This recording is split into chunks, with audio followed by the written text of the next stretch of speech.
வணக்கம். இன்னைக்கு measurement system அனாலிசிஸை பற்றி பார்க்கலாம்.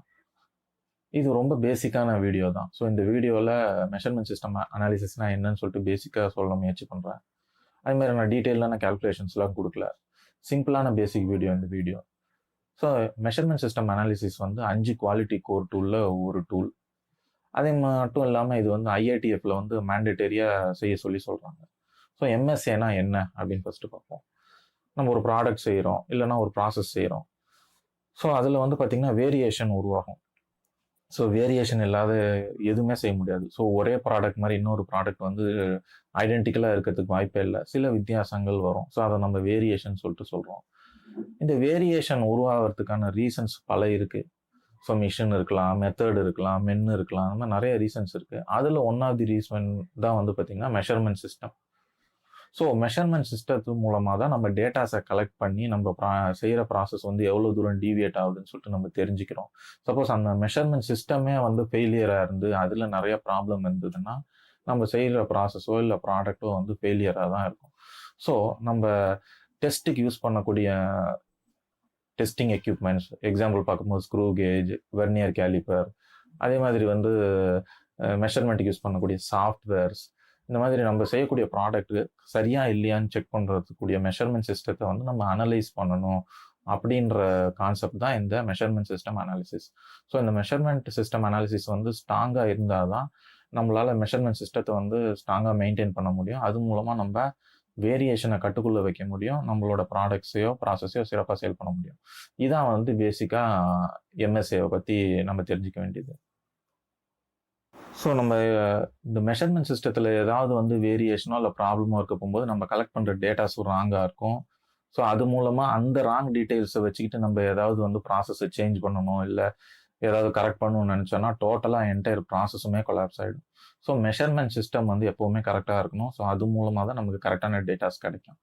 ஸோ இதை நம்ம ஏற்கனவே பார்த்தது தான். இப்போது இந்த மெஷர்மெண்ட் சிஸ்டத்தில் வேரியேஷன் ஆகக்கூடிய மெயின் ரீசன்ஸ் பார்க்கும்போது, ஒன்று வந்து அந்த மெஷர்மெண்ட் சிஸ்டமே வந்து ப்ராப்ளமேட்டிக்காக இருக்கலாம். ஸோ இல்லை காலப்போக்கில் ப்ராப்ளமாக இருக்கலாம்.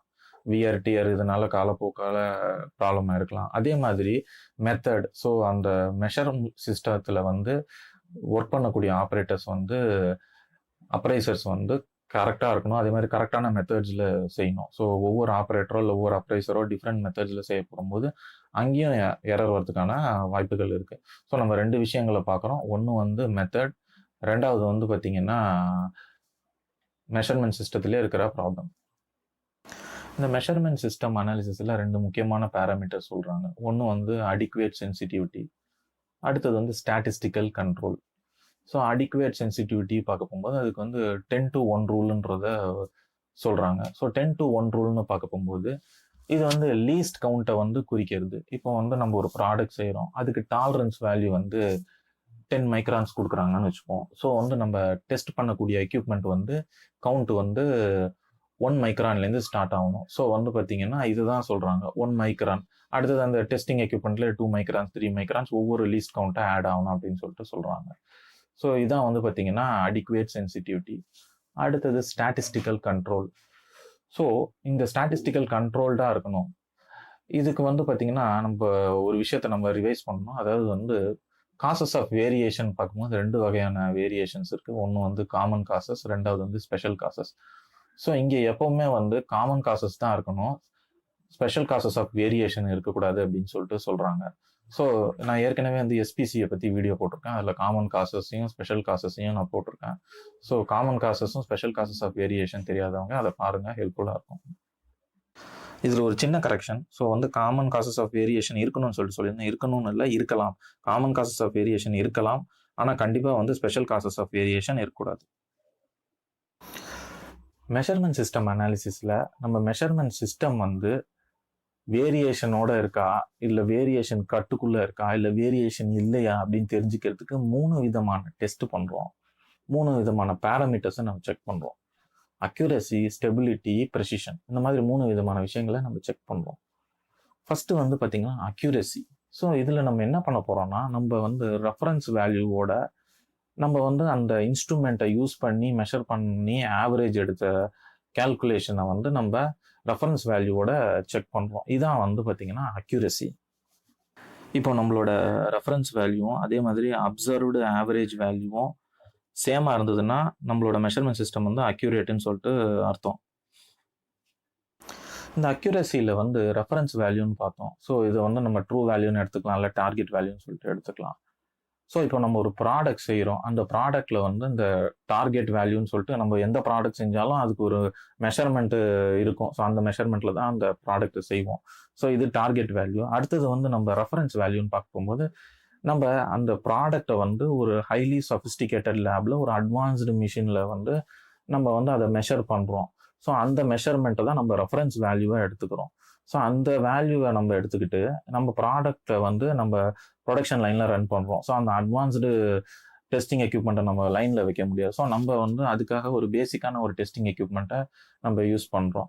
ஸோ அந்த பேசிக்கான டெஸ்டிங் எக்யூப்மெண்ட் எப்படி செயல்படுது அப்படின்றத நம்ம வந்து ரெஃபரன்ஸ் வேல்யூ மூலமாக தான் இதை செக் பண்ணுவோம். ஸோ அந்த ரெஃபரன்ஸ் வேல்யூவை வச்சுக்கிட்டு ஸோ அந்த மெஷரிங் எக்யூப்மெண்ட்டில் வந்து செக் பண்ணி அதோட வேல்யூ ரெண்டுத்தையும் எடுத்து அது ரெண்டுத்தையும் நம்ம மைனஸ் பண்ணி பார்க்க போகும்போது நம்மளுக்கு வந்து டிஃபரன்ஸ் 0 இருந்ததுன்னா எந்த வேரியேஷனும் இல்லை அப்படின்னு சொல்லிட்டு எடுத்துக்கணும்.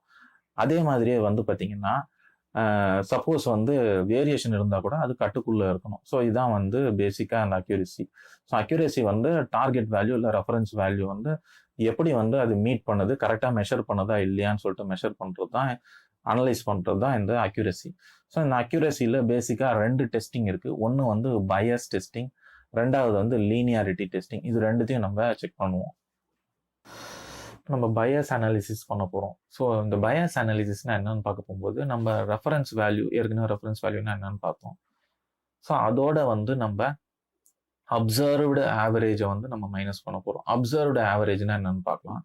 இப்போ நம்ம வந்து ஒரு ப்ராடக்ட் ரன் பண்ணுறோம். ஸோ அதில் வந்து ப்ராடக்டில் பல பேராமீட்டர்ஸ் இருக்கலாம். ஆனால் நம்ம ஒரே பேராமீட்டர் தான் நம்ம செக் பண்ண போகிறோம். அந்த பேராமீட்டரை வந்து அந்த மெஷரிங் சிஸ்டத்து மூலமாக செக் பண்ணிவிட்டு ஸோ ஒரு சேம் பார்ட்டு சேம் பேராமீட்டர் அதே மாதிரி வந்து 10 பார்ட்டை வந்து நம்ம மெஷர் பண்ணுறோம். மெஷர் பண்ணிவிட்டு அதோட டேட்டாஸை போட்டு அதுலேருந்து நம்ம ஆவரேஜ் எடுக்கிறோம். அந்த ஆவரேஜையும் நம்ம ரெஃபரன்ஸ் வேல்யூவும் வந்து மைனஸ் பண்ணுறோம். மைனஸ் பண்ண போகும்போது 0 இருந்ததுன்னா அந்த மெஷர்மெண்ட் சிஸ்டத்தில் எந்த வேரியேஷனும் இல்லை, அது வந்து பர்ஃபெக்டாக செயல்படுதுன்னு அர்த்தம். ஸோ வேரியேஷன் இருந்தால் கூட அது வந்து லிமிட்டட் அலௌடு வேரியேஷனுக்குள்ளே இருந்ததுன்னா அந்த மெஷர்மெண்ட் சிஸ்டம் ஓகே அப்படின்னு சொல்லிட்டு எடுத்துக்கலாம். சப்போஸ் அது அலௌடு ஸ்பெக்கோட மீறி போயிடுச்சுன்னா அந்த மெஷர்மெண்ட் சிஸ்டம் ஃபெயிலியர்னு சொல்லிட்டு எடுத்துக்கணும். இதுதான் வந்து பேசிக்காக பயஸ் அனாலிசிஸ். இப்போ லீனியாரிட்டியை பற்றி பார்க்கலாம். இந்த லீனியாரிட்டின்னு பார்க்க போகும்போது ஒரு மெஷரிங் சிஸ்டம் வந்து ஒரே ரேஞ்சை மட்டுமே மெஷர் பண்ணுறதா இருக்காது. அதில் வந்து பலவிதமான ரேஞ்சஸ் இருக்கும். இப்போ ஒரு ஸ்கேல்னு எடுத்துக்கிட்டோம்னா அதில் வந்து 1 சென்டிமீட்டர்லேருந்து எக்ஸாம்பிள் தான் சொல்கிறேன், 15 சென்டிமீட்டர் வரைக்கும் இருக்குன்னு எடுத்துப்போம். ஸோ இந்த மாதிரி இதில் பலவிதமான ரேஞ்சஸ் இருக்குது. 1 சென்டிமீட்டர்லேருந்து 15 சென்டிமீட்டர் வரைக்கும். ஸோ இதில் ஒவ்வொரு ரேஞ்சும் வந்து கரெக்டாக இருக்கான்னு சொல்லிட்டு செக் பண்ணுற மாதிரி தான். ஸோ இதில் ஒவ்வொரு ரேஞ்சும் கரெக்டாக இருக்கான்னு சொல்லிட்டு செக் பண்ணிவிட்டு நம்ம டேப்லெட் பண்ணி பார்க்குறோம். ஸோ நம்ம பயஸ் செக்கிங் பண்ண மாதிரி தான். ஸோ இதில் நமக்கு வந்து 0 வேல்யூ ஒவ்வொரு ரேஞ்சிலும் நம்ம 0 வேல்யூ கிடைக்க போகும்போது நம்மளோட மெஷரிங் சிஸ்டம் வந்து கரெக்டாக இருக்குன்னு சொல்லிட்டு அர்த்தம். சப்போஸ் வந்து வேரியேஷன் இருந்தால் கூட அதுவும் கட்டுக்குள்ளே இருந்தால் தான் வந்து நம்ம சிஸ்டம் வந்து கரெக்டாக இருக்குன்னு அர்த்தம். இல்லைன்னா சிஸ்டத்தில் வேரியேஷன் இருக்குது, ப்ராப்ளமேட்டிக்காக இருக்குன்னு சொல்லிட்டு அர்த்தம். அடுத்தது ஸ்டெபிலிட்டி. இந்த ஸ்டெபிலிட்டியில் வந்து அந்த மெஷர்மெண்ட் சிஸ்டம் வந்து வெவ்வேறு காலகட்டங்களில் எப்படி வேல்யூஸ் கொடுக்குது, சிமிலராக கொடுக்குதா இல்லை வேரியேஷனாக கொடுக்குதா அப்படின்னு சொல்லிட்டு நம்ம வெவ்வேறு காலநிலைகளில் எப்படி கொடுக்குது அப்படின்னு சொல்லிட்டு ஆராய்ச்சி பண்ணுறது தான் இந்த ஸ்டெபிலிட்டி கான்செப்ட். அடுத்தது வந்து பார்த்தீங்கன்னா ப்ரிசிஷன். ஸோ இந்த ப்ரிசிஷனில் நம்ம 2 விதமான டெஸ்ட் பண்ண போகிறோம். ஒன்று வந்து பார்த்தீங்கன்னா ரிப்பீட்டபிலிட்டி அண்ட் ரீப்ரொடியூசபிலிட்டி. இந்த மாதிரி 2 விஷயங்கள். இப்போ ப்ரிசிஷன்னா என்னன்னு பார்ப்போம். இப்போ வந்து இந்த டேட்டா ஸ்ப்ரெட் இருக்குல்ல, இந்த மெஷர்மெண்ட் வேல்யூஸோட டேட்டா ஸ்ப்ரெட் எல்லாம் வந்து பக்கத்தில் இருந்தாலும் கிட்டக்க இருந்தாலும் இல்லை சிமிலராக இருந்தால் அதை வந்து நம்ம ப்ரிசிஷன் சொல்லிட்டு சொல்கிறோம். ஸோ நம்ம ஏற்கனவே அக்யூரசியை பற்றி பார்த்தோம். அக்யூரசின்றது வந்து நம்ம டார்கெட்டோ இல்லை ரெஃபரன்ஸ் பாயிண்ட்டுக்கோ வந்து சிமிலராக இருக்கணும் மெஷர்மெண்ட் வேல்யூ, அதை தான் நம்ம அக்யூரசின்னு சொல்லிட்டு சொல்கிறோம். ஆனால் இந்த ப்ரிசிஷனில் வந்து நம்ம டார்கெட்டையோ இல்லை ரெஃபரன்ஸ் வேல்யூவோ எதுவும் பார்க்க போகிறதில்ல. நம்ம இங்கே ப்ரிசிஷன்றது கான்செப்ட் என்னன்னா நம்ம எடுக்கக்கூடிய அந்த மெஷர்மெண்ட் வேல்யூஸ் எல்லாம் வந்து டேட்டா ஸ்ப்ரெட், அந்த வேல்யூஸோட டேட்டா ஸ்ப்ரெட் வந்து பக்கத்துல இருக்கா, சிமிலரா இருக்கா, இதுதான் வந்து பார்த்தீங்கன்னா ப்ரெசிஷன். ஸோ பேசிக்கா அக்யூரசிக்கும் ப்ரெசிஷனுக்கும் இதுதான் வித்தியாசம். என்னால் முடிஞ்ச வரைக்கும் இதை நான் சொன்னேன். ஸோ நீங்க யூடியூப்ல என்ன பார்த்தீங்கன்னா நிறைய எக்ஸாம்பிள்ஸோட இது கொடுத்துருக்காங்க, அக்யூரசியை பத்தியும் ப்ரெசிஷனை பத்தியும். ஸோ அதை பார்த்தீங்கன்னா இன்னமும் டீட்டெயில்டா புரியும். ஸோ இங்க வந்து ரிப்பீட்டபிலிட்டி, ரீப்ரொடியூசபிலிட்டின்னு 2 விஷயங்களை நம்ம பார்க்க போறோம். இப்போ இந்த ப்ரெசிஷன்ல ஒரு சின்ன இன்ஃபர்மேஷன். இப்போ நம்ம டேட்டா ஸ்ப்ரெட்டை பற்றி பார்த்தோம். ஸோ இப்போ நம்ம மெஷர்மெண்ட் சிஸ்டத்து மூலமாக நம்ம டேட்டாஸை கலெக்ட் பண்ணுறோம். அதோட டேட்டா ஸ்ப்ரெட் எப்படின்னு இருக்குன்னு சொல்லிட்டு நம்ம பார்த்தோம். ஸோ இந்த டேட்டா ஸ்ப்ரெட் வந்து சிமிலராக இருக்க போகும்போது, பக்கத்தில் இருக்க போகும்போது நம்ம வந்து ப்ரெசிஷனாக இருக்குன்னு சொல்லிட்டு அர்த்தம். சப்போஸ் அந்த டேட்டா ஸ்ப்ரெட் வந்து ரொம்ப பெருசாக இருக்குது, ஒவ்வொரு வேல்யூக்கும் இன்னொரு வேல்யூக்கும் நிறைய கேப் இருக்குது அப்படின்னு போகும்போது அது வந்து ப்ரெசிஷனாக இல்லைன்னு சொல்லிட்டு அர்த்தம். அடுத்தது இப்போ நம்ம இந்த ரிப்பீட்டபிலிட்டி அண்ட் ரீப்ரொடியூசபிலிட்டியில் ஒரு சின்ன விஷயம் பார்ப்போம். அந்த ரிப்பீட்டபிலிட்டின்னா ஒரே ஆப்ரேட்டர் வந்து திருப்பி மெஷர் பண்ணுவார். சேம் கேஜ், சேம் பார்ட்டை, சேம் பேராமீட்டர் வந்து மெஷர் பண்ணுவாங்க. அதேமாதிரி ரீப்ரொடியூசபிலிட்டியில் வந்து ஒன்றுக்கு மேற்பட்ட ஆப்ரேட்டர்ஸ் வந்து அனலைஸ் பண்ணுவாங்க, மெஷர் பண்ணுவாங்க. ஸோ அந்த டேட்டாஸை வச்சு அனலைஸ் பண்ணுவாங்க. இந்த ரிப்பீட்டபிலிட்டி அனாலிசிஸில் நம்ம என்ன பண்ண போகிறோம்னா, சேம் ஆப்ரேட்டர் இல்லை same appraiser, same part, same parameter, same gauge, இதை வந்து திருப்பி வந்து அவர் டெஸ்ட் பண்ணுவார். டெஸ்ட் பண்ணி வேல்யூஸ் எடுப்பார். வேல்யூஸ் எடுத்து அந்த வேல்யூஸ் வந்து எடுத்த வேல்யூ வந்து ரிப்பீட்டாக சேமாக வேல்யூ வருதா, இல்லை ஏதாவது வேரியேஷன் இருக்கா, இந்த மாதிரி அனாலிசிஸ் வந்து ரிப்பீட்டபிலிட்டி அனாலிசிஸ். ஸோ இதில் நம்ம ஏற்கனவே பார்த்த மாதிரி தான், same part, same parameter, same appraiser, same gauge, இதை வச்சு திருப்பி டேட்டாவை அனலைஸ் பண்ணி அதில் வந்து வேல்யூஸ் எப்படி வருது, அதில் ஏதாவது வேரியேஷன் இருக்கான்னு சொல்லிட்டு பார்க்குறாங்க. ஸோ எப்போவுமே வந்து பார்த்தீங்கன்னா இதில் வந்து முக்கியமான விஷயம், நம்ம வந்து மெத்தடும் முக்கியமான வேரியேஷன் நம்ம ஏற்கனவே இருக்கிற மாதிரி பார்த்தோம். ஸோ ஒவ்வொரு அப்ரைசரும் வந்து ஒவ்வொரு மெத்தடை யூஸ் பண்ணுவாங்க. ஸோ இந்த ரிப்பீட்டபிலிட்டி வந்து பார்த்தீங்கன்னா இந்த ப்ரெசிஷனில் வந்து இந்த மெத்தடும் ரொம்ப முக்கியமான விஷயமா இருக்குது. அடுத்தது வந்து ரீப்ரொடியூசபிலிட்டி. ரீப்ரொடியூசபிலிட்டியில் நம்ம வந்து மெஷர்மெண்ட் சிஸ்டத்து மூலமாக டேட்டாஸ் எடுக்கிறோம். ஸோ இதில் வந்து நிறையா அப்ரைசர்ஸையோ இல்லை ஆப்ரேட்டர்ஸையோ இன்வால்வ் பண்ணி நம்ம டேட்டாஸை கலெக்ட் பண்ணுறோம். ஸோ அது மூலமாக வந்து நம்ம அந்த மெஷர்மெண்ட் டேட்டாஸை வந்து அனலைஸ் பண்ணுறோம். ஸோ இது மூலமாக நம்ம மெத்தட்ஸ் எல்லாம் பார்க்குறோம். ஸோ ஒவ்வொரு அப்ரைசரும் எப்படி மெஷர் பண்ணுறாங்க அப்படின்னு சொல்லிட்டு பார்க்குறோம். இது மூலமாக நம்ம ஸ்டாண்டர்டாக ஒரு மெஷர்மெண்ட் மெத்தடை கூட நம்ம கொண்டு வரலாம். இப்போ வந்து பார்த்தீங்கன்னா இதுதான் பேசிக்காக ரீப்ரொடியூசபிலிட்டி அண்ட் ரிப்பீட்டபிலிட்டி. ஸோ இதில் வந்து பார்த்தீங்கன்னா இதை நம்ம கேஜ் R&Rன்னு சொல்லிட்டு சொல்கிறோம். இந்த கேஜ் R&R வந்து 2 வகைப்படும்.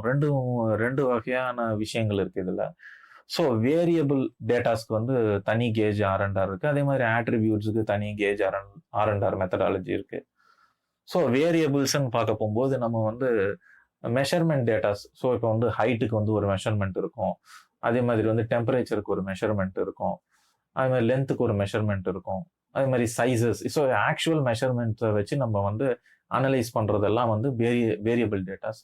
அதே மாதிரி ஆட்ரிபியூட்ஸ்ன்னு பார்க்க போகும்போது நம்ம ஓகேவா, நாட் ஓகேவா, குட்டா, பேடா, இந்த மாதிரி விஷயங்கள். ஸோ எவ்வளோ டிஃபெக்டிவ்ஸ், இந்த மாதிரி விஷயங்கள்லாம் நம்ம அனலைஸ் பண்ணுறதுலாம் ஆட்ரிபியூட்ஸ். ஸோ ஆட்ரிபியூட்ஸில் மெஷர்மெண்ட்லாம் எதுவும் வராது. ஸோ குட்டா, பேடா, ஓகேவா, நாட் ஓகேவா, இந்த மாதிரி டேட்டாஸ் எல்லாம் ஆட்ரிபியூட்ஸ். ஸோ இந்த கேஜ் R&R வந்து 2 வகையான டேட்டாஸ்க்கும் டிஃப்ரெண்ட் டைப்ஸ் ஆஃப் வந்து அனலைஸ் பண்ணுறதுக்கு கொடுத்துருக்காங்க. ஸோ இன்னைக்கு வந்து பார்த்தீங்கன்னா இந்த மெஷர்மெண்ட் சிஸ்டம் அனாலிசிஸில் நான் பேசிக்காக சொல்ல முயற்சி பண்ணேன்.